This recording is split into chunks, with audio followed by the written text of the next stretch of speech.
Have a wonderful day. Enjoy the story, everyone. James Carter's phone rang for the third time, and this time he answered without even checking the number. I'm on my way down. Stay on the line. His voice was cold, direct. A kind of command that didn't allow for questions. He got up from his office chair and walked out, leaving the door slightly open and the laptop still on the desk, screen glowing blue, lines of code running across it. Emma, standing across the hall, peeked into the room. James's backpack had been left there. He had left his tablet charger on James's desk. Emma hesitated, glanced around, and stepped in quickly just to grab the charger and leave before anyone noticed. But what she saw on the laptop screen stopped her in her tracks. It was code, lines and lines of it. Messy, repetitive. The logic all over the place. The charger was right there next to the keyboard. All she had to do was pick it up. At the screen, it was screaming for help. My goodness, this is really badly built, she muttered, raising an eyebrow. Without thinking, she sat down in front of the laptop. She leaned in for a closer look. The problem was obvious. A poorly placed loop was clogging the main function, causing the data queue to feed back into the system. A classic mistake. Still on instinct, she started typing. Her fingers moved across the keyboard with surprising speed for someone who just took care of kids.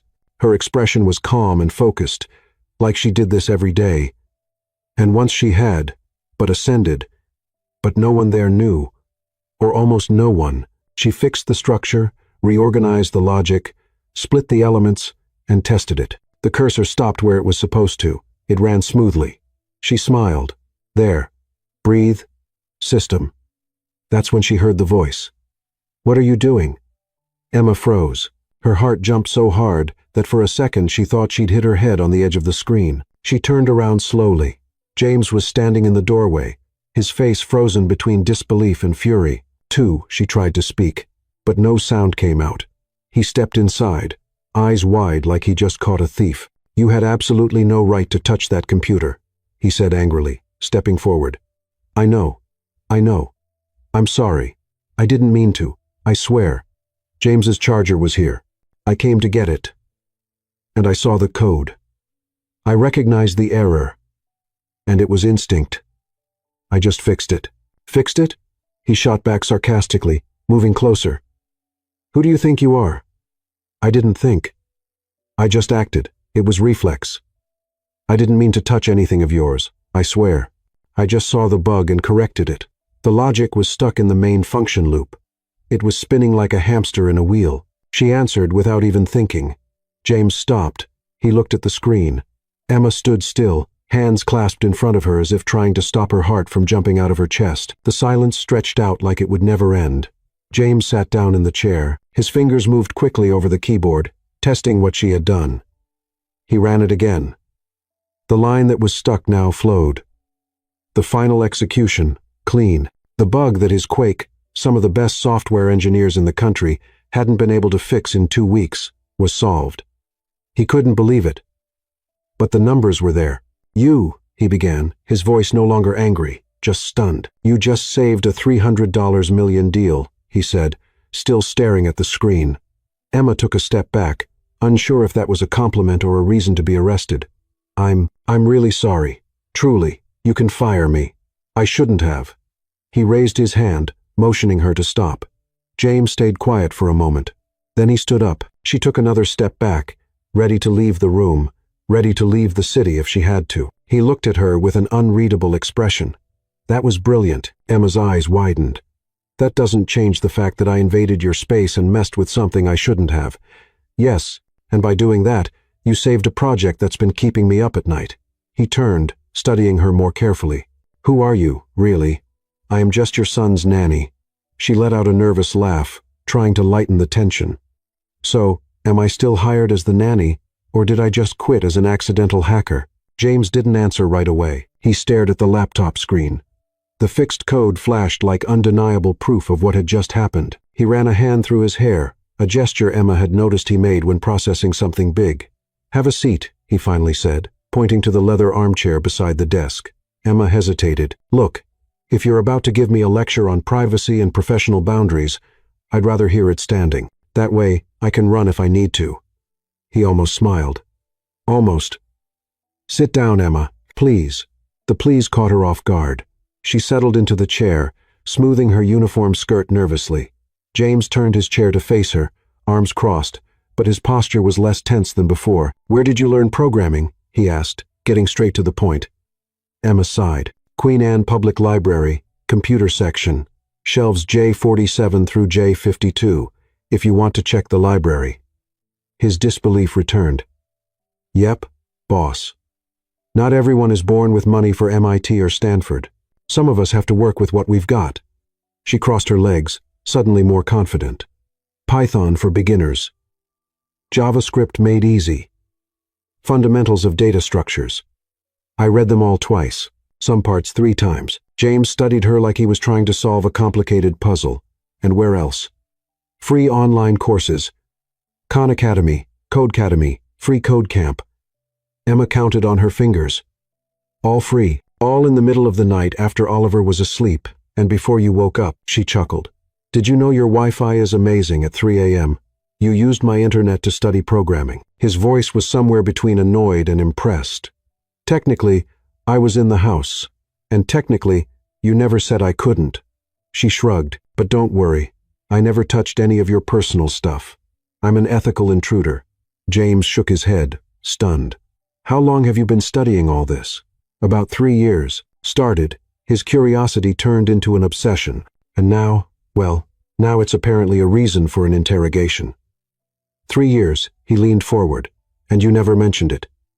Emma laughed, a genuine and disarming sound. Oh, sure. First day on the job, I'd say, Hi, I'm Emma.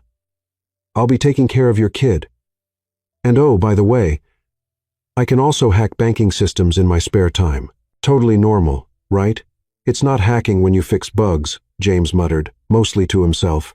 Thanks for the technical clarification, Professor. Emma stood up. But now that you know my dark secret, I'm heading back to work. Oliver is probably wondering where I went. Wait. James stood too. Did you go to college?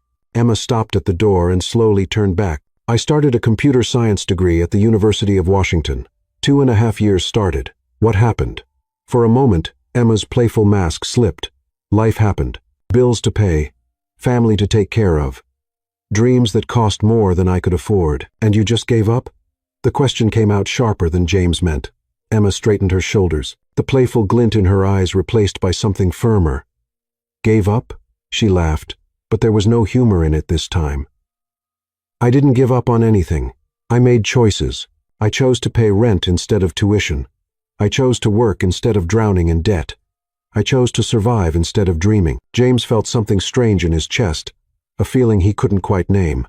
I didn't mean. You meant exactly that, Emma said, stepping closer, her eyes sharp. Because in your world, if someone doesn't have a diploma, they don't matter. If they didn't go to a fancy university, they must not know anything real. Welcome to the real world, boss, where some people are smart despite their circumstances, not because of their privilege. The silence that followed was heavy. James looked at her. Really looked at her for the first time. He saw the determination in her dark eyes, the way she stood tall despite her simple uniform, the intelligence behind every precisely chosen word. You're right, he said quietly. And I was wrong. Emma blinked, clearly not expecting that. Wow, that was unexpected. Happens more than I'd like, James muttered, running a hand over his face. Would you teach me your approach, the way you fixed the issue? I mean, Emma tilted her head. Seriously? My team has PhDs from Stanford, Michigan T, Caltech, and you, with library books and borrowed Wi-Fi, fixed in 5 minutes what they couldn't in 2 weeks. Borrowed Wi-Fi? Emma corrected with a smile. And sure, I can explain. Just not now. Oliver is probably destroying your living room. She turned to leave, then paused at the door. Oh, and James. Yes. Not everything that shines comes from Harvard, boss. Sometimes it's just someone determined enough to polish a rough stone until it becomes a diamond. Emma left the office, leaving James alone with his thoughts. He looked again at the computer screen where the code now ran perfectly. Then he looked at the door she had just walked through. From the hallway, he could hear Oliver laughing, followed by Emma's voice, making up some crazy story about pirates who programmed flying ships. James found himself smiling, something he hadn't done in weeks. He sat back down and tried to focus on his overflowing inbox, but his mind kept going back to the conversation, to the way Emma had defended her choices without playing the victim, to the sharp intelligence hidden behind her disarming humor, to how she had put him in his place without losing her grace. James Carter had always thought he knew exactly how to classify people. He'd sort them quickly, useful or useless, smart or average, driven or complacent. But Emma didn't fit into any of those categories. And somehow that bothered him in a strangely pleasant way. For the first time in years, James Carter felt curious, not just professionally, but genuinely intrigued by another person. And that feeling, he realized with a mix of fascination and concern, was starting to matter to him in a way that had nothing to do with clean code or $300 million problems. Oliver's voice echoed from the hallway. "Emma, can you teach my dad how to make pancakes that don't look like burned cookies?" Her laughter rang out like a bell. "Only if he promises not to try and program the recipe." James shook his head, finally allowing the smile to fully form. Yes, there was definitely something about Emma Sands that deserved his attention, and for the first time in a long time, he was eager to find out what it was. The following Monday, James woke up with an idea that bordered on ridiculous, but it was also irresistible. If Emma really had the knowledge she'd shown, he needed to be sure. Not because he didn't trust her, but because of scientific curiosity. At least, that's what he told himself as he set up the first test. He left a spreadsheet open on his laptop with a formula that was deliberately wrong, not too obvious, but just annoying enough to bother anyone with a trained eye. A VLOOKUP, with a circular reference that would make Excel cry blood. "Good morning, Emma," he greeted as she arrived, watching her closely. "Morning, boss." She hung her bag on the kitchen hook, Oliver still sleeping like an angel. "Coffee?" Emma raised an eyebrow.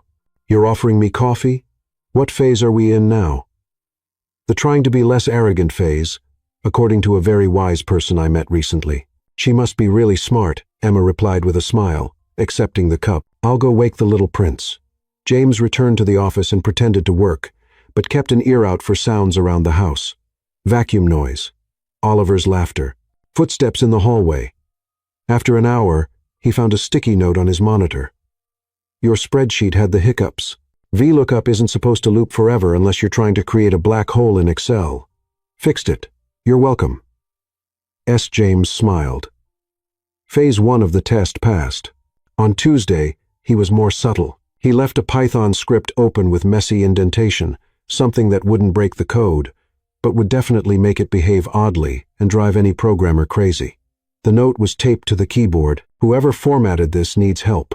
Looks like it was attacked by rival gangs of tabs and spaces. I got them organized.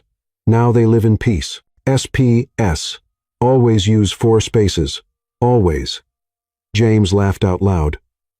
Oliver, who was running down the hallway, stopped at the door. "Why are you laughing by yourself, Dad?" "Emma says people who laugh alone are usually planning something sneaky." "Emma says a lot of wise things," James muttered, folding the note. On Wednesday, he raised the difficulty. He left a PowerPoint presentation open, written in Comic Sans with bright clashing colors and wild animations, an intentional eyesore. This time, the note came with a new presentation. "My eyes bled. I made a version that won't trigger seizures. Arial 12, professional colors, smooth transitions. Visual respect is everything, boss. Your investors will thank you. SPS, Comic Sans is a crime against humanity." James opened the new version and was stunned. She hadn't just fixed the design. She had reorganized the content in a way that was more logical and impactful. It was professional, extremely professional. On Thursday, he decided to test more specific knowledge. He left a piece of JavaScript code with a poorly structured recursive function that would cause a stack overflow. It was the kind of error only someone with solid skills would catch. The note came back with a full correction. "Your recursion was more lost than a tourist in Sao Paulo. I implemented memoization to improve performance and keep the browser from having a nervous breakdown. Now it runs as smooth as samba at Carnival." SPS. Recursion without control is like Oliver without supervision. Guaranteed disaster. James stopped pretending he was just curious. This woman had solid technical knowledge, a sharp sense of aesthetics, and on top of that, she was funny. It was unsettling and fascinating. On Friday, he couldn't resist one final test. He left a spreadsheet with real financial data, nothing confidential, but complex, with several incorrect formulas and awful formatting. He wanted to see how far she'd go. 2 hours later, he found not just a note, but a completely redone spreadsheet. "Boss, this was an organizational mess. I redid everything. Dynamic charts, pivot tables, conditional formatting, and even a nice little dashboard. If this were a house, I would have torn it down and rebuilt it. Hope you like the remodel. S. Who taught you Excel? I need to have a serious word with them." James opened the spreadsheet, and his jaw literally dropped. It was corporate-level work, elegant charts, organized data, analyses he hadn't even thought to make. It was better than the work of some senior analysts in his company. He stared at the screen, then at the note, then back at the screen. A strange feeling started growing in his chest. It wasn't just professional admiration anymore. It was interest, genuine interest in getting to know the brilliant mind disguised as a nanny. "Dad, why do you look like you've seen a ghost?" Oliver appeared in the doorway holding a glass of juice. "It's not a ghost, son. It's surprise. Emma does that," he said simply. "She told me smart people like good surprises." "You think she's smart?" James rolled his eyes. "Dad, she solves my math problems faster than you, and she makes dinosaur-shaped pancakes. And yesterday she fixed my video game when you said we'd have to call tech support." James smiled. "That's true. Can I tell you a secret?" Oliver whispered dramatically. "Of course. Emma stays up late messing with the computer in the living room. I saw her when I went to get water. She was making colorful drawings on the screen. Colorful drawings on the screen. Probably coding or studying."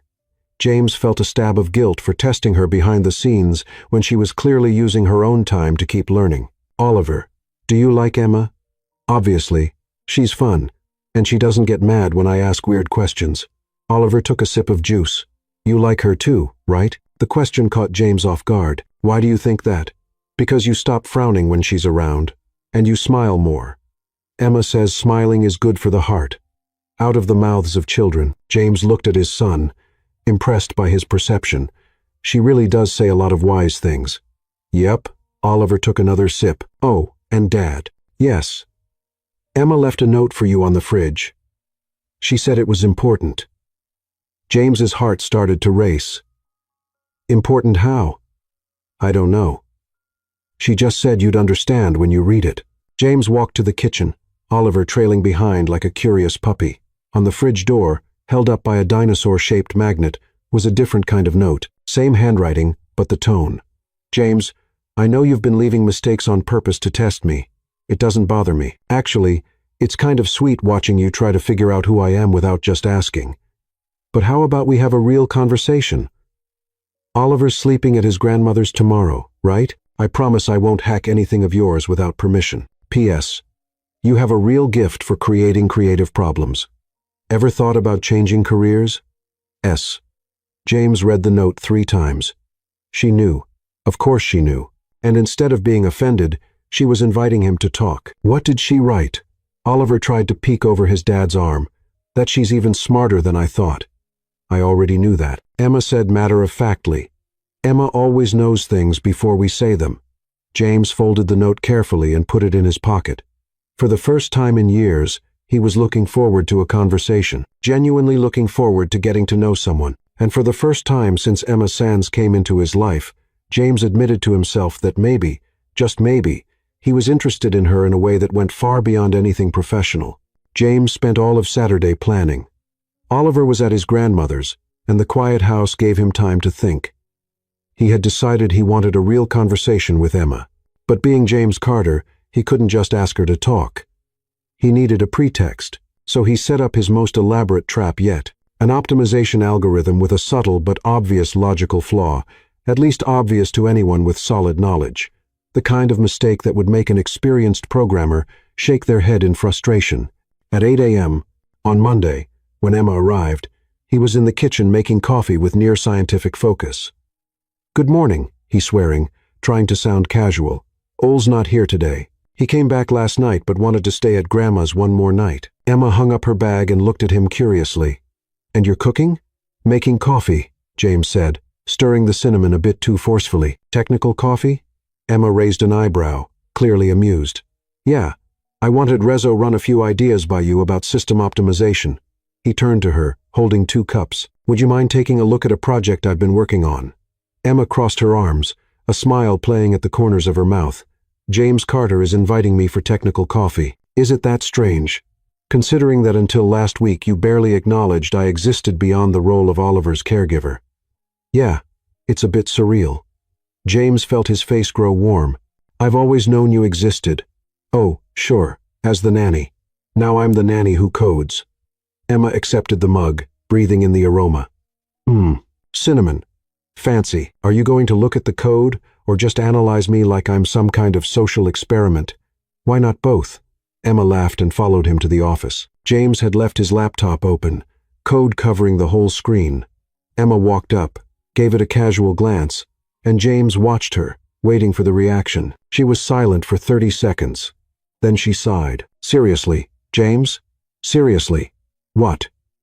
Emma turned to him, hands on her hips. You're testing me again, and this time you didn't even try to hide it. I'm not. Infinite loop on line 47. Bad exit condition on line 63, and you had the nerve to use a variable named test for Emma on line 81. She pointed at the screen without even looking. You should spend this much time on therapy instead of pranks. James stood frozen for a moment, realizing he had just been completely exposed. And then something happened that hadn't happened in a long time. He laughed, not a polite smile or a soft chuckle, a real deep laugh that came from his chest and echoed through the office. Emma blinked, clearly surprised. Wow, you actually know how to laugh. Apparently, I do, James said, wiping his eyes, still smiling. Sorry, it's just, you're absolutely right about everything. I've always am. Emma sat in the armchair, crossing her legs. But I admit, I'm curious. Why the whole act? You could have just said, Emma, let's talk. James leaned against the desk facing her. Honestly, I don't really know how to talk to people in a normal way. Normal. Without an agenda, without a business purpose, without evaluating whether they're useful for something. He ran a hand through his hair. It's pathetic. I know. Emma studied him for a moment. It's not pathetic. It's sad, but not pathetic. What's the difference? Pathetic would be if you hadn't realized it. Sad is when you do realize, but don't know how to change. James felt something shift in his chest, a sharp pang of recognition. And do you think it's possible to change? Anyone can change. The question is whether they want to. Emma took a sip of her coffee. It was honest. Emma stood. Look, James, I have nothing against money. Money is useful. It pays bills. It gives you security. But it doesn't define worth, and it definitely doesn't define intelligence or ability. How did you develop all this wisdom? By living in the real world? Emma shrugged. What kind of bubble did you grow up in? Never had to choose between paying the light bill or buying groceries? Never been told you're not good enough because of your address or your clothes? James shook his head. Then you've never had to learn that people's value has nothing to do with what they wear or where they studied. Emma stood. It's a tough lesson, but a useful one. And you don't feel angry at people who were born with privilege? Emma looked at him for a long moment. Anger is a luxury I can't afford. She walked over to the window. But you know what? I do feel pity. Pity for people like you who have everything but don't know the value of anything. We're so sheltered by their wealth, they never learn how to find beauty in the simple things. She turned to face him. You have an amazing son, a beautiful home, the power to change the world. And yet most of the time you seem miserable. James stood in silence, taking in her words. That was brutally honest. You asked for technical coffee. I always serve it with full specifications. Emma smiled. But don't worry. I still think there's hope for you. Hope for what? For becoming a decent person. You just need to get out of your own head now and then. James looked at her. Really looked. He saw the intelligence in her dark eyes, the strength in her posture, the kindness that came through even in her sharpest critiques. Emma. Yes. Thank you for the technical coffee. She smiled, and James felt something he hadn't in a long time. A genuine connection to another human being. Anytime, boss. But next time, skip the fake code. I prefer real conversations. The following Thursday, James had to do something he hated. Host executives at home for an emergency meeting. The company's main server was acting up, and 3 major clients were threatening to cancel multi-million-dollar contracts. Emma, we're going to have some traffic around here today, he said over breakfast. 5 or 6 execs are coming for a meeting. Would you mind staying invisible? She finished with a dry smile. Sure, boss. I'll blend in with the wallpaper. That's not what I meant. It's just, they're complicated. Complicated like difficult personalities or complicated like ignorant and prejudiced? James hesitated. A bit of both. Emma laughed. Don't worry. I can handle temperamental executives. I've taken care of Oliver on his worst days. By 2 p.m., the penthouse was packed. James had turned the living room into an improvised boardroom with laptops, projectors, and plenty of coffee. Emma moved quietly in the background, serving drinks and keeping Oliver entertained in his room. The executives were exactly what James had feared: arrogant, impatient, and treating anyone not wearing a suit like invisible furniture. More. We need solutions, not excuses, said Charles Thompson, the VP of technology from their largest client. 3 million in losses per day is no joke. We're working around the clock to fix it, James replied, his patience wearing thin. Working how? Barked Henry Steele, another exec, gesturing wildly. Your team is incompetent. Maybe it's time to outsource this to people who actually know what they're doing. Emma was in the kitchen preparing more coffee when the volume of the conversation caught her attention. Oliver had asked for orange juice, and she was carrying a glass for him when the argument reached a peak. The problem is you surround yourself with amateurs, Thompson said. You need serious people, not these backyard coders you keep hiring. Emma froze in the hallway. Backyard coders? Emma felt her blood boil. Crash courses? People like her who studied in libraries, who made sacrifices to learn.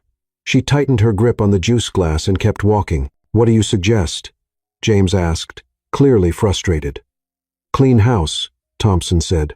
Fire those amateurs and hire real professionals.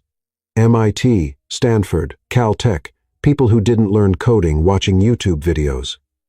Emma walked into the room just as Thompson waved his hand dismissively, and that's when it happened. Maybe it was the YouTube comment. Maybe it was the arrogant tone. Or maybe it was just fate, setting the scene for a perfect moment. Emma tripped. The glass of orange juice flew in a perfect arc and landed squarely on Thompson's chest, soaking his crisp white shirt and expensive Italian tie. The silence that followed was absolute.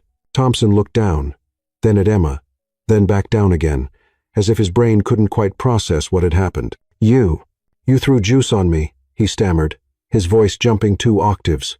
Emma looked at him, then at the empty glass in her hand, then at the spreading orange stain on his shirt, and instead of apologizing like any sane person might, she said, "It's to rinse off all that arrogance."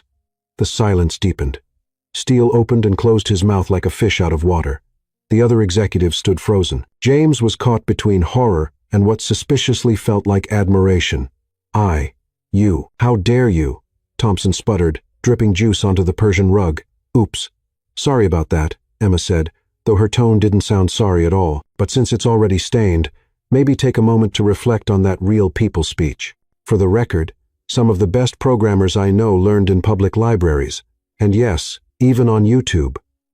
Who do you think you are to lecture me? Thompson got to his feet, more juice dripping with every movement. I'm the nanny, Emma said, standing tall. And apparently someone with better aim than your social skills. James knew he should step in. Reprimand Emma, apologize, try to save the meeting. But when he opened his mouth, what came out was entirely unexpected laughter. It started quietly, almost like a cough. Then it grew. And before long, James Carter, the serious, composed CEO, was laughing out loud in front of the most powerful clients his company had. Moore, Steele, stood up, outraged. You're going to let your employee treat us like this? James tried to compose himself, but one look at Thompson dripping orange juice and waving his arms furiously made it worse. He laughed even harder. Sorry, he said between chuckles. It's just, Emma's right about one thing. About what? Thompson demanded, blotting his shirt with a napkin. About needing to wash off the arrogance, James said, wiping his eyes. And about my team?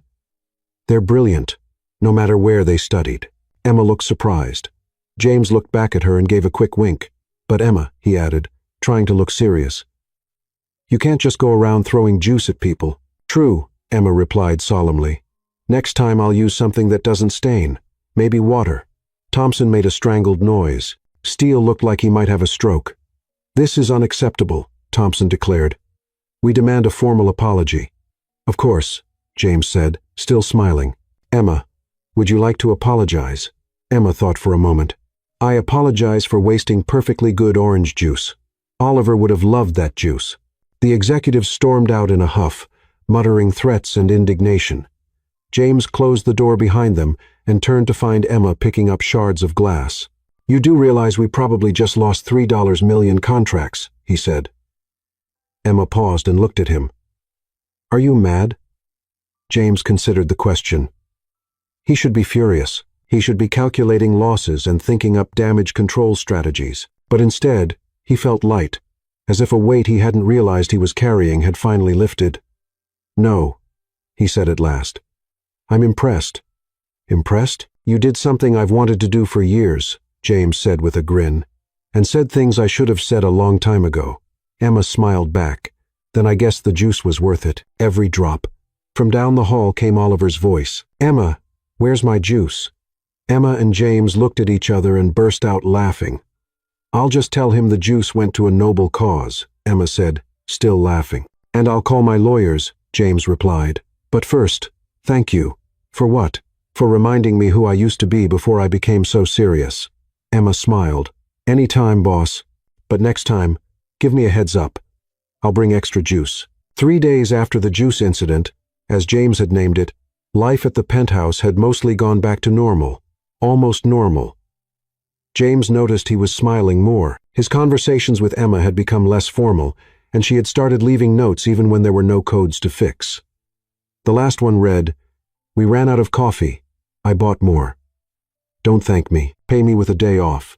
S." It was Friday night, and James was in the office trying to figure out why the company's main server kept showing random outages.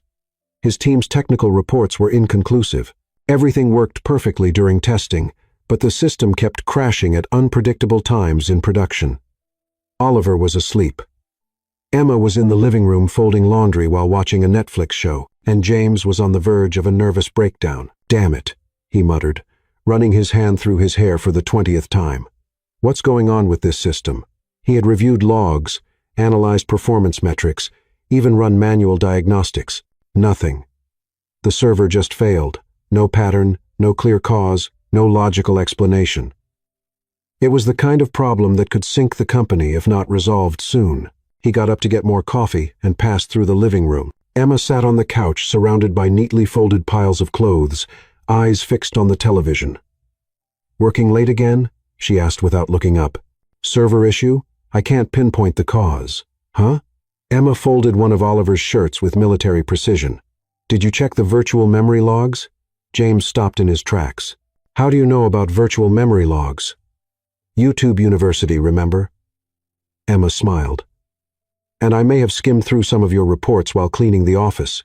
"Emma, relax.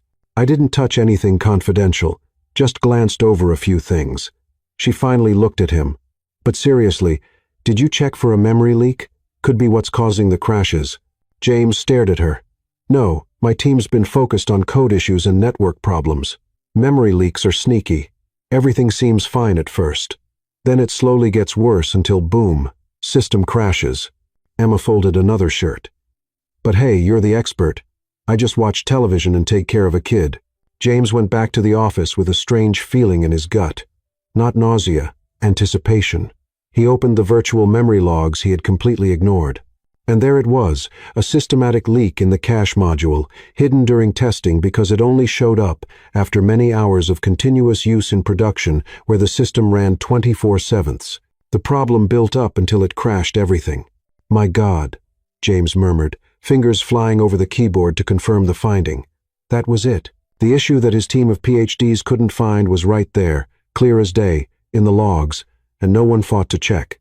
He started implementing a fix, but then he paused. Through the slightly open door, he could see Emma at the dining table, now hunched over her personal laptop, probably studying.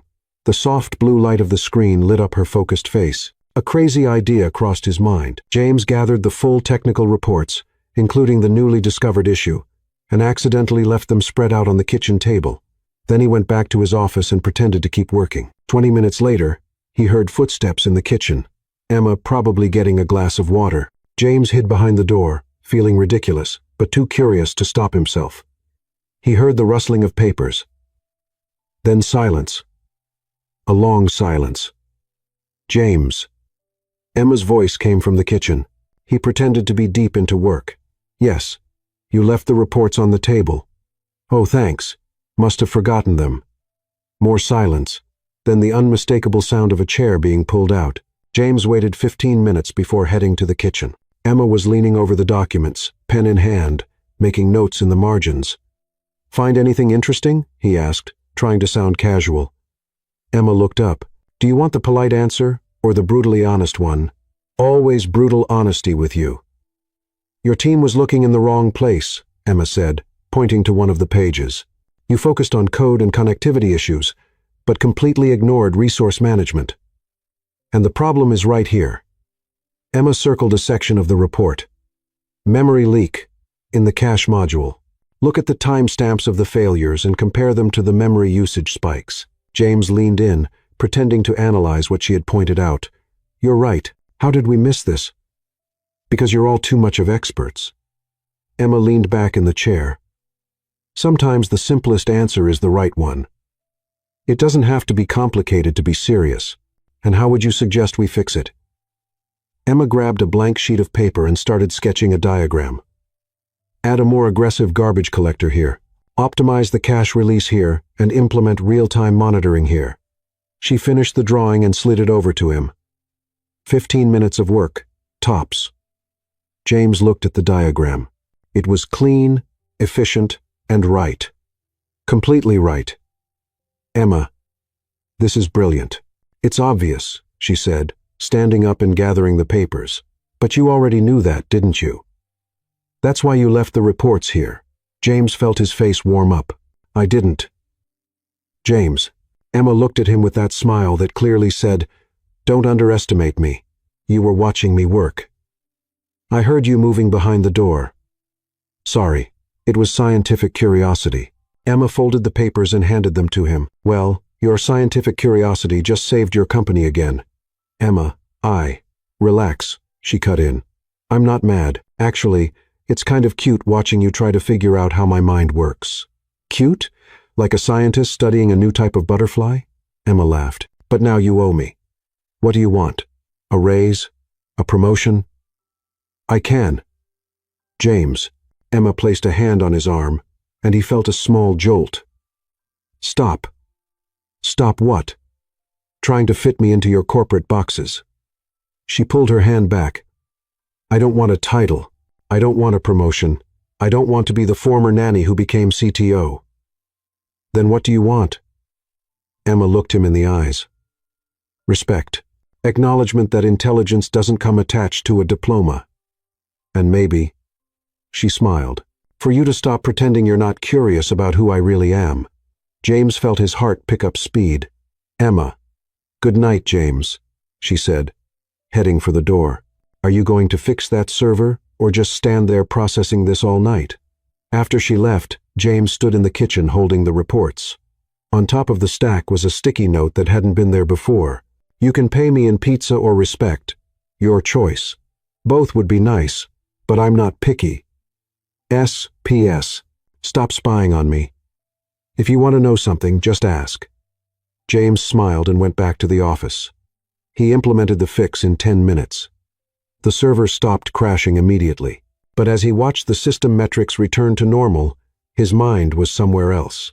It was on Emma, how she had solved $1 million problem like it was a simple puzzle, how she didn't ask for anything but dignity, and how, for the first time in his life, he was genuinely interested in getting to know someone, not for what they could do for him, but for who they were. James Carter was beginning to realize that maybe, just maybe, he was falling for Emma Sands, and that both terrified and excited him. The storm hit without warning on a Tuesday night. Seattle was used to rain, but this was different.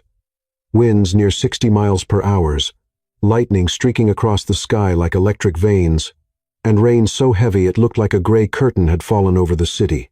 James was in the office when the lights flickered for the first time. Oliver was fast asleep, worn out from running around the apartment after the rain had canceled their park plans. Emma was in the kitchen finishing the dishes from dinner. This doesn't look good, James murmured. glancing out the window as another bolt of lightning lit up the sky. As if the universe heard him, all the lights went out at once. The penthouse was plunged into total darkness, broken only by the flashes of lightning outside. "James." Emma's voice called from the kitchen. "I'm here. Are you okay?" "I'm fine, but I think the whole city just lost power." James walked over to the window. She was right. All of Seattle was in the dark. Only a few backup generators dotted the skyline with tiny spots of light. "Great," he sighed. "Where do you keep the candles?" "Kitchen drawer next to the stove. Flashlights in the pantry."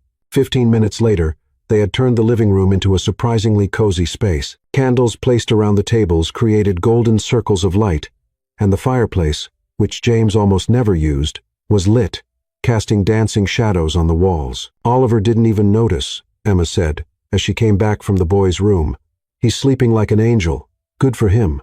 James was sitting on the couch watching the rain hit the windows. "I should be working, but without internet. The world's not going to end if you relax for one night."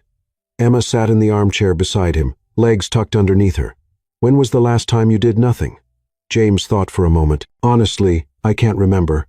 That's sad. It's practical. It's lonely." Emma picked up a candle and placed it on the coffee table between them. "Have you always been like this? Full-on workaholic?" "Not always." James leaned back on the couch. "When Oliver was a baby, I tried to balance things more. But after my ex-wife, he stopped abruptly. Sorry, I don't have to talk about that. Only if you want to." Emma tucked a strand of hair behind her ear.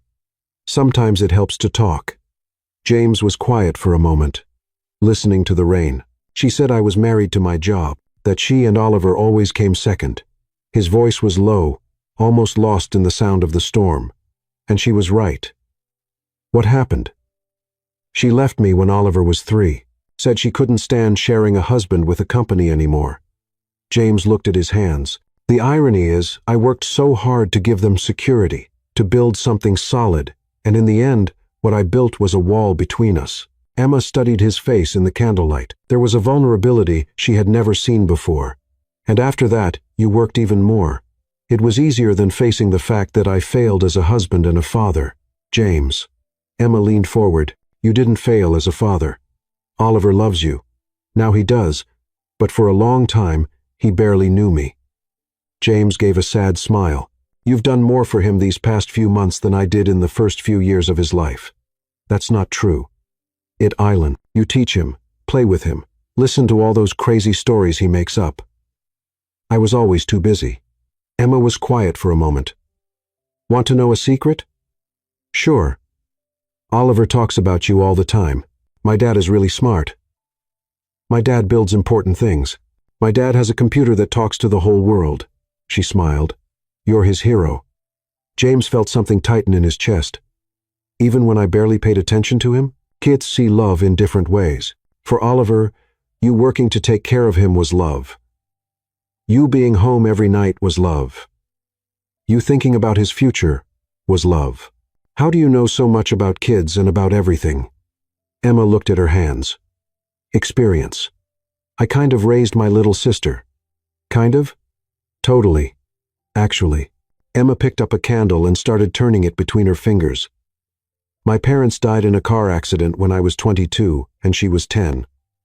All of a sudden, I was responsible for a child." James felt his heart skip. "Emma, that's why I left college. I couldn't afford tuition and raise a child at the same time." She gave a small, sad smile. Lily needed stability. She needed someone who was present, not a sister who studied all day and worked all night. Where is she now? Med school in California, 2nd year. The pride in Emma's voice was unmistakable. "She's going to be a pediatrician." She says, "It's because I taught her that taking care of children is the most important thing in the world." James looked at her in the golden candlelight. He saw quiet strength, sacrifice turned into love, and a kind of intelligence that had been used in service of something greater than ambition. "You gave up your dreams for her. I didn't give them up. I changed direction." Emma set the candle back on the table. "My dream was to have a career in tech. I ended up having a career in raising people. Lily, Oliver, not small accomplishments, but you still want to." Still want to work in tech? Of course, but in my own time. In my own way. She looked at him. Not everything in life has to be a race, James. They sat in silence for a moment, listening to the storm. James felt like he was truly seeing Emma for the first time. Not the nanny, not the woman who fixed code. The whole person with all her depth and beauty. That's when James's phone rang. He answered reluctantly. Hello, James. Thank God. It was Henry, his CTO. The system's down again. 3 servers at once. We're losing data. James's blood ran cold. What do you mean 3 servers? We don't know what happened. Everything was working. Then, total crash. The clients are furious. Thompson is threatening to sue. James hung up and stood there staring at the phone. His hands trembled slightly. James. Emma stood up. What happened? The system crashed completely. 3 servers. His voice sounded strange, distant. Years of work. Millions in contracts. Breathe. It's going to be okay. No, you don't understand. James started pacing. It's the whole company. Everything I built. If I lose this, Oliver, the house, his security. His voice was rising, filled with panic. I can't lose everything again. I can't. Emma. Emma stepped closer. I failed again. I always fail at the important things. Emma said nothing. She just moved closer and hugged him. Not a comforting or motherly hug. A firm, steady hug that clearly said, You're not alone. James froze for a second, then allowed himself to relax. He wrapped his arms around her, breathed in the soft scent of her hair, felt the solidity of her small but strong frame. It's going to be okay, she whispered against his chest. You'll fix this. You always fix it. And what if I can't? Then we find another way. Emma pulled back just enough to look him in the eyes. You're not alone, James. He looked at her, really looked, saw the determination in her dark eyes, the quiet strength, the unwavering confidence, and without thinking, he took her hand. Emma looked down at their joined hands, then back at his face. Her heart raced, but she didn't pull away. Instead, she intertwined her fingers with his. Emma, James's voice was. I know, she whispered. They stayed like that, holding hands by candlelight while the storm raged outside. It wasn't a kiss. It wasn't a declaration. It was something deeper, a silent acknowledgement that something had changed between them, something real, something that mattered. And for the first time in years, James Carter felt at home. Power came back at 5 inches the morning with a low hum that brought all the machines in the apartment to life at once. James and Emma had fallen asleep on the couch, she leaning on his shoulder, their hands still linked. The sound of the laptop restarting woke them. The power's back, Emma whispered, pulling away quickly and smoothing her hair. I have to. James stood up, still a little dizzy. I need to check on the servers. 15 minutes later, he was in the office with 3 laptops open, trying to access the company's systems remotely. Emma appeared in the doorway with 2 cups of coffee. Did you get in? Yes. But... James rubbed his face. It's worse than I thought. Not just 3 servers. 6. And the backups failed too. Emma set a cup beside him and looked at the screens. Mind he might take a look? James hesitated a second, then turned one of the laptops toward her. Please, I can't figure out what happened. Emma leaned over the screen, her eyes scanning the error logs quickly. James watched her face tighten in concentration, her brows furrowing slightly as she processed the data. She murmured after a few minutes. Interesting. What did you see? Your system had gas. James blinked. Gas. Gas. Stuck. Like when you eat too many beans and feel uncomfortable. Emma smiled but kept looking. Look here at the timestamps. The failures didn't start all at once. They didn't? No, they started here. She pointed to a specific line. At 7:47 p.m., then it cascaded. One server failed, overloaded the next, which failed, and overloaded the next, and so on. James moved closer. But what caused the first failure? Emma scrolled up. Here, data sync process. Someone changed backup parameters on Friday and created a circular dependency loop. Dependency loop. James started to understand. Server A was waiting for confirmation from server B, which waited for C, which waited for A. Exactly, like three polite people trying to go through a door at the same time. Nobody moves. Emma laughed. The system kept waiting for a confirmation that would never come until memory ran out, and boom, domino effect. James looked at her, impressed. And you figured that out in 5 minutes. Your system was screaming the problem. You just weren't listening to its language. Emma stepped back from the screen. The fix is simple. Break the loop. Restart the services in the right order and add a check to make sure it doesn't happen again. Emma, this is going to save the company. Save $300 million, to be exact. She shrugged. I just had to give your system a little chamomile tea. Now it can relax. James stared at her.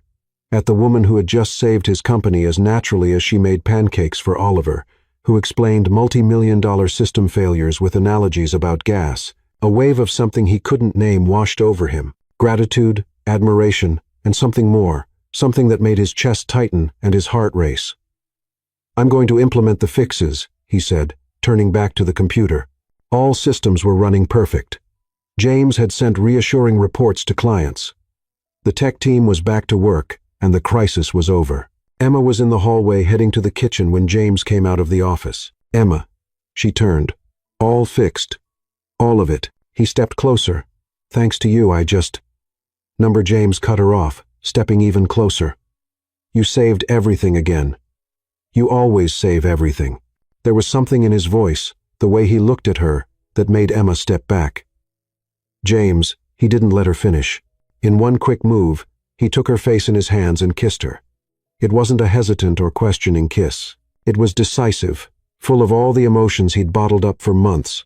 Relief, gratitude, admiration, and something much bigger that he finally allowed himself to feel. For a second, Emma gave in. She felt the texture of his lips, the warmth of his hands on her face, the familiar scent of his cologne mixed with coffee and sleepless nights. Then reality hit her like a bucket of cold water. She pushed him, not hard, but firmly enough to create distance. James, no. Emma, I. Number. She shook her head, her eyes shining with a mix of confusion and hurt. I'm not going to be your distraction, your escape valve, your reward for solving problems. That's not it, isn't it? Emma crossed her arms. You're vulnerable, stressed. I help with work, and suddenly it turns into romance. Very convenient, James. You think that's what's happening? I don't know what to think. Her voice rose slightly. Did you kiss me because you're grateful? Because it's a reaction to relief, or because you're the only thing that woke me up from my colorless life? The words came out low but full of raw honesty that made Emma stop mid-sentence. James, it's not about work, Emma. It's not about you fixing problems or saving the company. He moved closer again but didn't touch her. It's about you making Oliver laugh, about your funny notes, about how you see the world. It's about you reminding me there's life beyond spreadsheets and code. Emma looked into his eyes. She saw the sincerity there, but also the fear. The fear of someone who didn't know how to handle genuine feelings. I need to think, she finally said. Emma, no. James, I need time to understand what I'm feeling, what you're feeling. And if this is real or just circumstance. James nodded, even though every fiber in his body wanted to protest. How long? I don't know. Emma gave a sad smile. But you'll know when I do. She walked away but stopped before turning the corner. James, yes. Your system wasn't the only thing that woke up. She looked at him for a long moment. I'd been asleep a long time, too. Then she was gone, leaving James alone in the hall, his heart pounding like he'd run a marathon. 3 hours later, during an emergency video call with all clients and investors, James did something that surprised everyone. The problem was identified and solved by someone on our team who prefers to remain anonymous, he said to the cameras.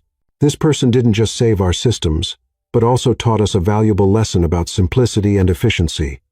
Who was it?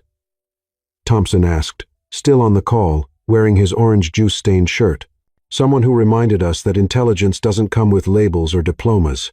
Someone who solves $300 million problems the same way they solve everyday problems, with logic, creativity, and a lot of good humor.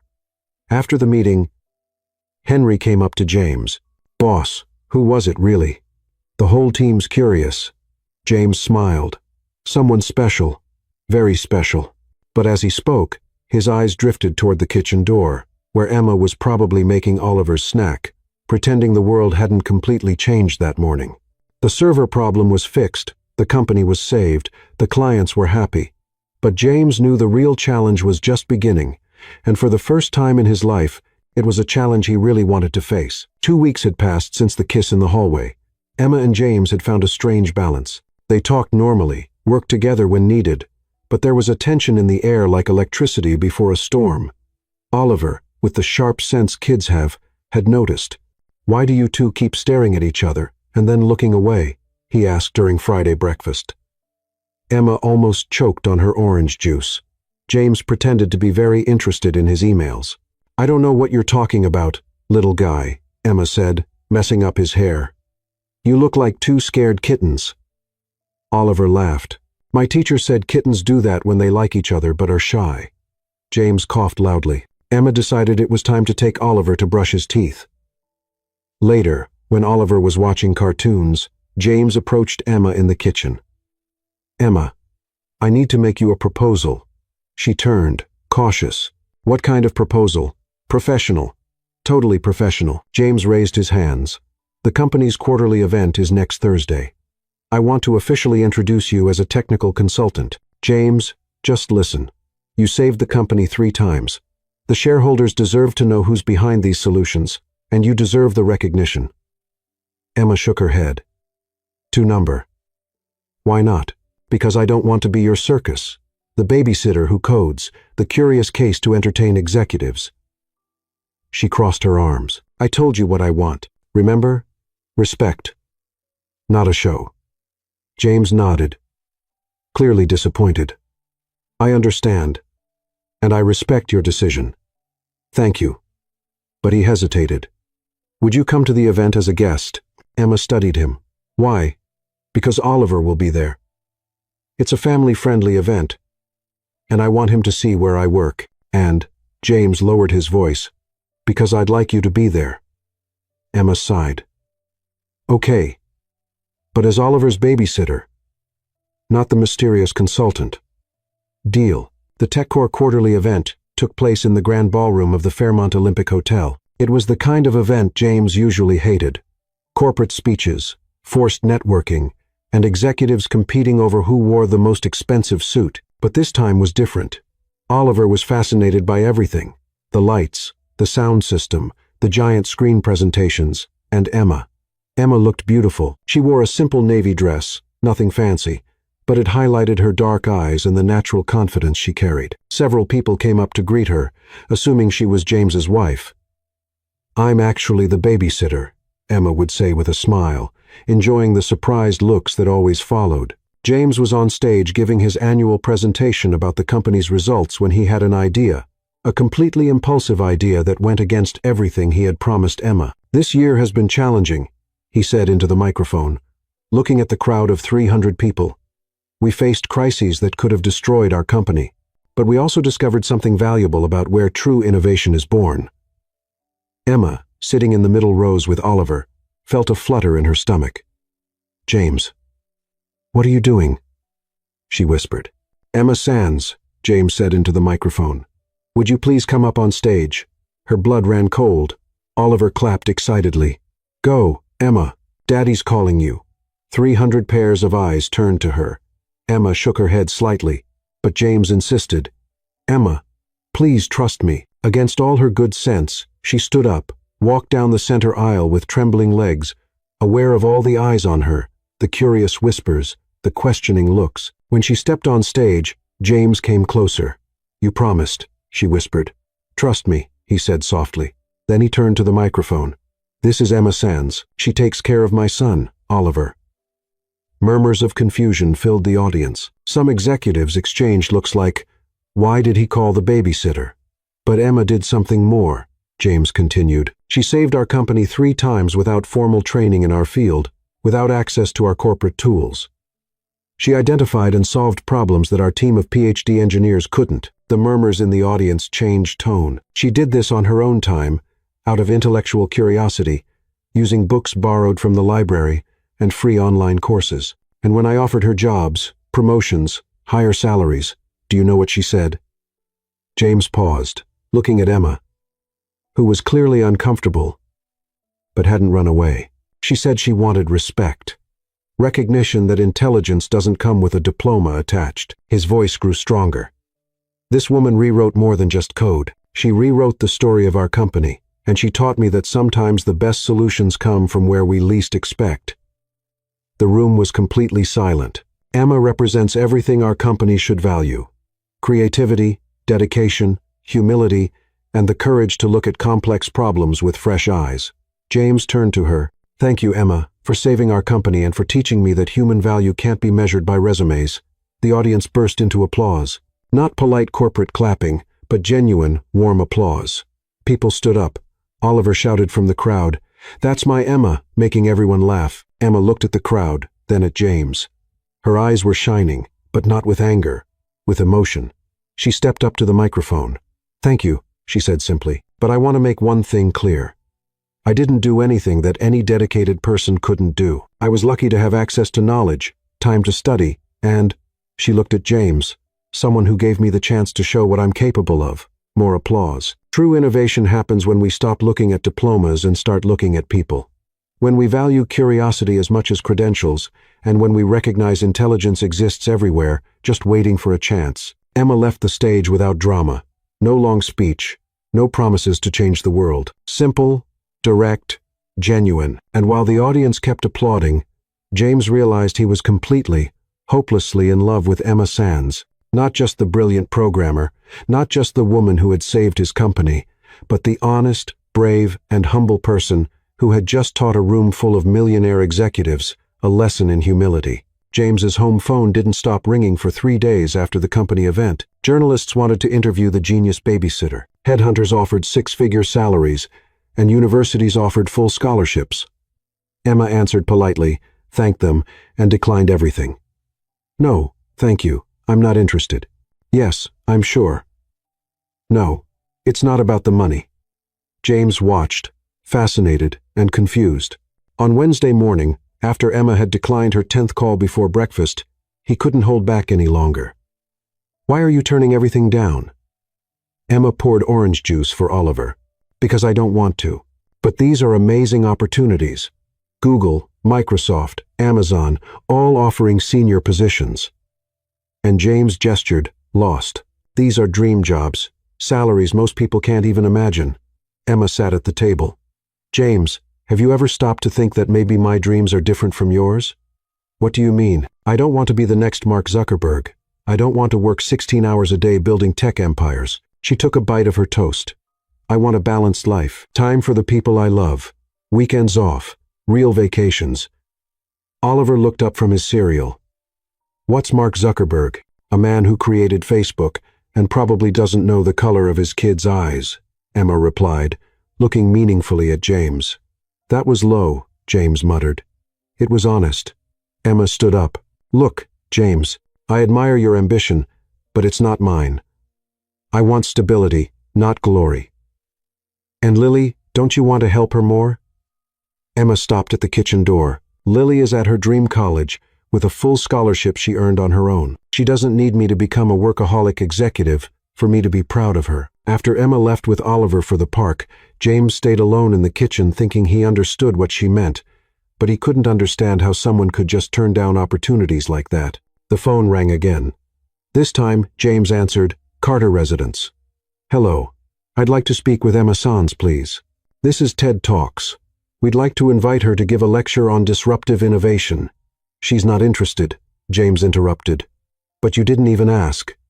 "I don't have to. She wants a quiet life. Thank you." James hung up and stared at the phone. A quiet life? When was the last time he had wanted that? On Friday, the calls finally slowed down.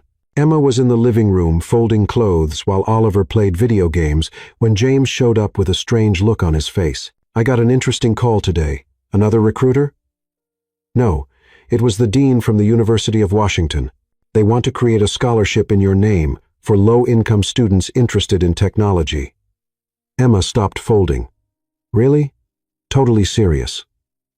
The Emma Sands Scholarship for Inclusive Innovation. They want your approval to use your name and your story as inspiration." Emma was quiet for a moment. And what did you say? That you'd probably say no, but I'd pass the message along. Emma sat down on the couch. This is different. Why? Because it's not about me. It's about other people like me. People who have intelligence but no access. She looked at him. I'll think about it. James smiled. I thought you'd say that. On Saturday morning, James woke up with an idea. An idea that made him smile for the first time in days. He went to Oliver's favorite pizza place, which he'd found out was also Emma's favorite, and bought a large margarita pizza. Then he stopped by a stationery store and bought a blank card. When he got home, Emma was in the kitchen making lunch. Pizza for breakfast? She raised an eyebrow. It's not for breakfast. James put the box on the kitchen table, along with an envelope. It's a job offer. Emma looked at the box, then at him. James, open it. Inside the box, besides the perfectly golden pizza, was a handwritten note. Emma, formal job offer. Position, Creative Solutions Consultant at TechCore.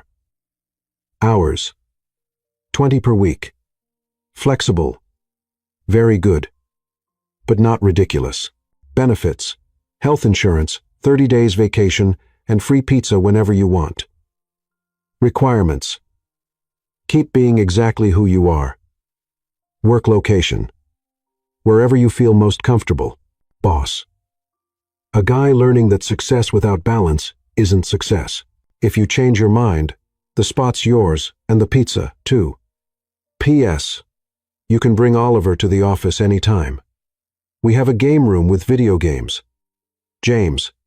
Emma read the note 3 times. Then she looked at James. 20 hours a week with total flexibility. If Oliver is sick, you work from home. If Lily needs you, you take time off.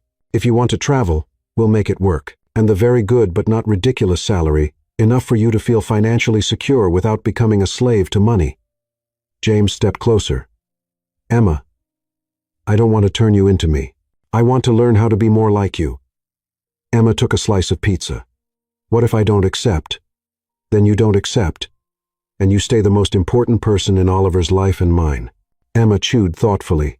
This pizza is great. It's from Gina's. Oliver said it's your favorite. Really? She took another slice. James? Yes. You said the most important person in your life. James felt his heart speed up. I did. Was that on purpose? Totally on purpose. Emma smiled. Good to know. She finished her slice quietly. James waited, trying not to show his nervousness. All right, Emma said finally. All right, what? I accept the job. She carefully folded the note, but with some conditions. Which ones? First, no introducing me as the former babysitter turned consultant. I am Emma. Period. Deal. Second, if you become an obsessive workaholic again, I'm out. Understood. Emma stood up and walked closer to him. About that kiss in the hallway. James's heart stopped. Yes, I'm still thinking about it. And Emma smiled and kissed his cheek very slowly. You'll know when I'm done thinking. She stepped back, grabbed another slice of pizza, and left the kitchen humming. James stood there, his hand touching where she had kissed him, a silly smile on his face. From down the hall, Oliver's voice came. Daddy, why are you smiling alone again? Emma said you've been doing that a lot lately. James laughed out loud. Because life is getting interesting, son. More interesting than pizza for breakfast. Way more interesting than pizza for breakfast. And for the first time in years, James Carter was absolutely sure he was on the right path. 6 months later, Emma had settled perfectly into her new role at TechCore. She worked 3 days a week at the office, 2 days from home, and had managed to improve the efficiency of 5 different departments without ever working more than 6 hours straight. She's like she has a superpower, Henry said during a meeting. Solves in 2 hours problems that took us days to understand. James smiled every time he heard comments like that. Emma hadn't changed who she was. She just found the right place to shine. And he was learning that leaving the office at 6 didn't make the world end. Oliver loved going to the company on the day Emma worked there. He had his own little spot in her office with books, games, and a computer where he helped solve problems by drawing solutions in different colors. Dad, Emma said the blue code works better than the red code. he explained seriously during dinner. It's scientific. Of course it island. James agreed, sharing a playful look with Emma. Their relationship had grown into something comfortable and warm. They hadn't made anything official yet, but they lived in a sweet dance of almost romance. Hands that accidentally touched, looks that lasted a few seconds longer than they should, conversations ending with meaningful smiles. Oliver had become an expert observer. "When are you going to get married?" he asked one Tuesday at breakfast. Emma almost choked on her coffee. James dropped his toast. "Who said we're getting married?" Emma asked, regaining her composure. "No one, but you both make that in-love face adults make in movies." Oliver chewed his cereal thoughtfully. "And you already live in the same house, and Dad smiles all the time now, and you leave notes for him, even when there's nothing to fix." James and Emma looked at each other. The observation from a 5-year-old was oddly accurate. "Oliver, adult relationships are complicated," Emma explained. "Why? You like each other, take care of each other, make each other happy. Seems simple to me." From a child's mouth, thought James. 2 weeks later, James received an invitation that would change everything. TechCore had been selected to present its innovations at the Global Technology Summit in San Francisco. It was the biggest event in the industry with 5,000 participants from 50 countries. "They want me to present our approach to inclusive innovation," he explained to Emma, "and I want you to come with me as a consultant, as a partner." James paused, feeling the weight of the word. "I mean a professional partner, co-presenter." Emma smiled. "Got it. And Oliver? He's coming with us." "It's going to be a family adventure." James paused again. "Work family. Family. You get it." "I get it." Emma laughed at how he stumbled over the words. "And I accept." The Global Technology Summit was held at the Moscone Center, a huge complex in downtown San Francisco. James had presented there many times, but he'd never been this nervous. Not because of the 5,000 people or the cameras streaming live worldwide, but because he had a plan he'd carefully thought out for weeks, and it could go very well or very badly. Emma looked flawless in a navy blazer that brought out her eyes with a professional but approachable vibe that was purely hers. Oliver sat in the front row wearing a special junior consultant badge Emma had made for him. The presentation went perfectly. James talked about disruptive innovation, Emma about the importance of looking at problems from different perspectives, and together they showed how small mindset changes could lead to big results. The audience was fully engaged, smart questions, genuine applause, networking cards exchanged like confetti. To close, James said as the presentation neared its end, "I want to say something personal." Emma looked at him, surprised. "This wasn't in the script. When I met Emma, she was just my son's babysitter," James said, looking at her. "I couldn't see past the labels I had created myself. Babysitter, employee, someone without a college degree." The room was completely silent. "But Emma taught me that labels are limits we put on people and ourselves. She didn't just save our system, she saved the way we think." And James paused, looking directly into her eyes. "She saved my heart." Emma's eyes widened. What was he doing? James knelt on the stage. 5,000 people held their breath. Cameras zoomed in on him. "Emma Sands," he said, pulling a small laptop from his pocket. "You changed my life, my son's life, and the life of our company. You taught me that love, like innovation, happens when we stop following manuals and start following our hearts." He opened the laptop. On the screen, instead of code, was a message. "Will you be my co-CEO in life?" And in the compartment where the battery usually was, there was a ring. "James," Emma whispered, hands covering her mouth, "I know you don't like big shows. I know you prefer simple, private moments." James smiled. "But I wanted the whole world to know that you are the most extraordinary person I've ever met." The audience was completely silent. 5,000 people watching a marriage proposal at a tech conference. "So," James said, holding up the ring, "Emma Sands, self-taught programmer, solver of impossible problems. The woman who taught me that intelligence comes from the heart as much as the mind. Will you marry me?" Emma looked at him, at the ring, at the 5,000 people in the audience, and at Oliver, who was standing in the front row, shouting, "Say yes, Emma." Then she did something very typical of her. She laughed, not a nervous laugh, but a genuine, joyful, free laugh. "James Carter," she said, taking the microphone. "You are completely crazy.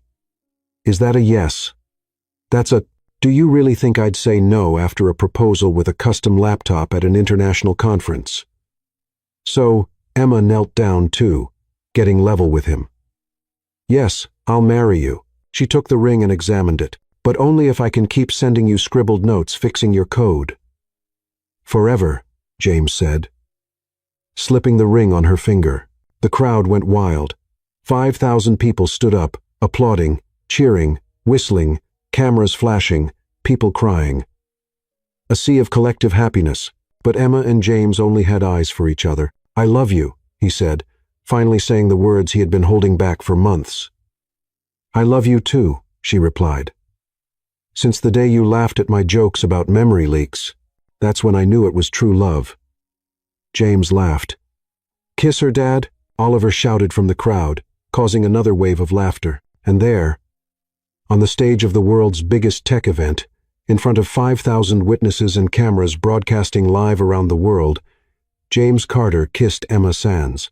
It was a kiss that said everything that needed to be said, about code and hearts, about problems solved and lives changed, about love that comes when least expected and changes everything we thought we knew about ourselves. When they pulled apart, Emma whispered, "Next time, warn me before you do public proposals.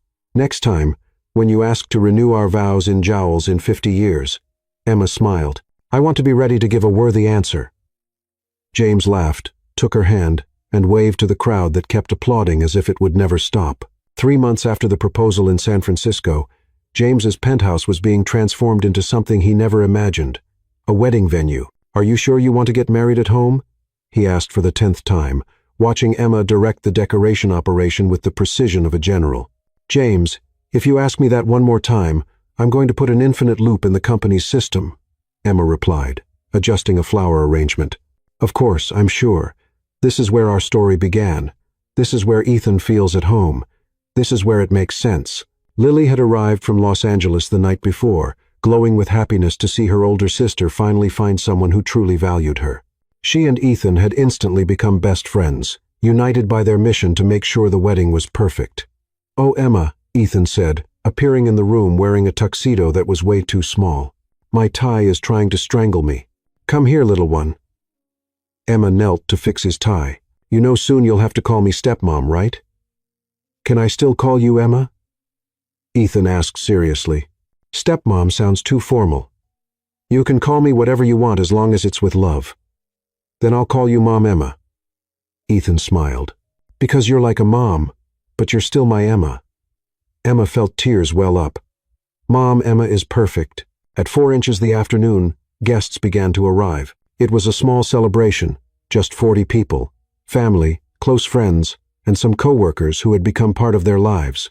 Henry showed up with his wife, still in disbelief that his workaholic boss was marrying the most sensible consultant in the company. Thompson appeared, clean, juice stain-free, and surprisingly humble after the events of recent months. "Where's the bride?" asked the officiant, a cheerful woman Emma had specifically chosen because she was less formal than a traditional priest.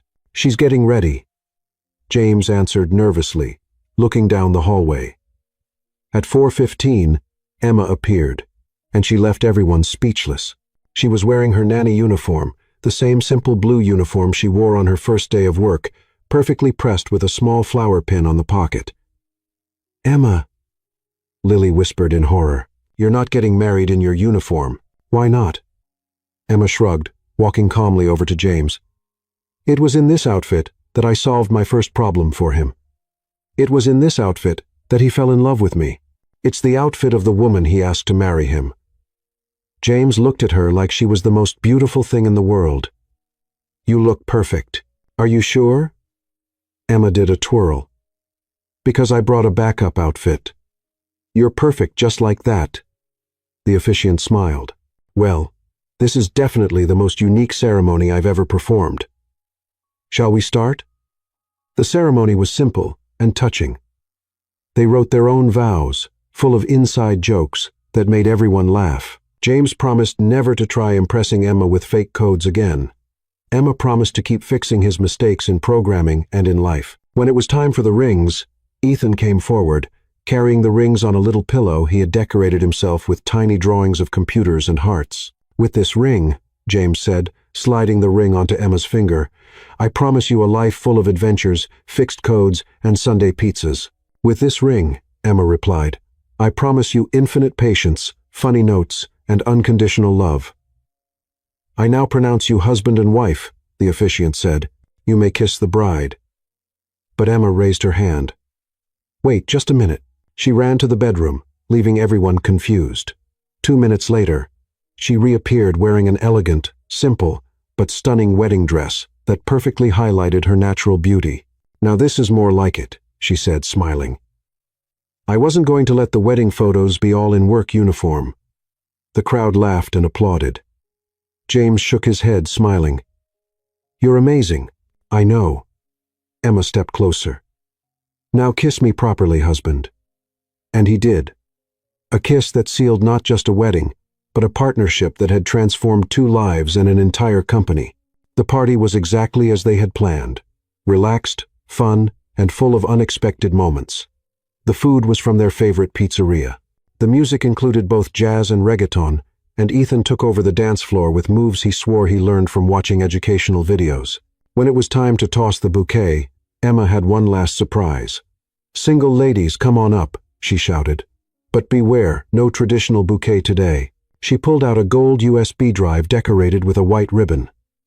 "This USB contains all the codes I fixed for James over these months," she announced. "Whoever catches it will gain special debugging powers." And she threw the USB behind her. Lily caught it, laughed, and shouted, "I'm going to hack the college system and improve my grades." "That's illegal," Emma shouted back, laughing. "I learned from the best." As the party was winding down and guests began to leave, James and Emma met in the office, the place where it all began. "So, Mrs. Carter," James said, hugging her from behind as she worked on the computer, "how does it feel to be a married woman?" "The same, except now I can officially fix your codes." Emma turned in his arms. "And you, Mr. Carter, how does it feel to be a married man?" "Like I finally found my co-CEO for life." James kissed her forehead. "And look what I had framed for the office." He pointed to the wall where there was an elegant plaque with a phrase in gold letters. "Never underestimate a woman with a rag in her hand and a plan in her head." Emma laughed out loud. "Perfect. But you know now I'm going to demand my own office, right? I already took care of it.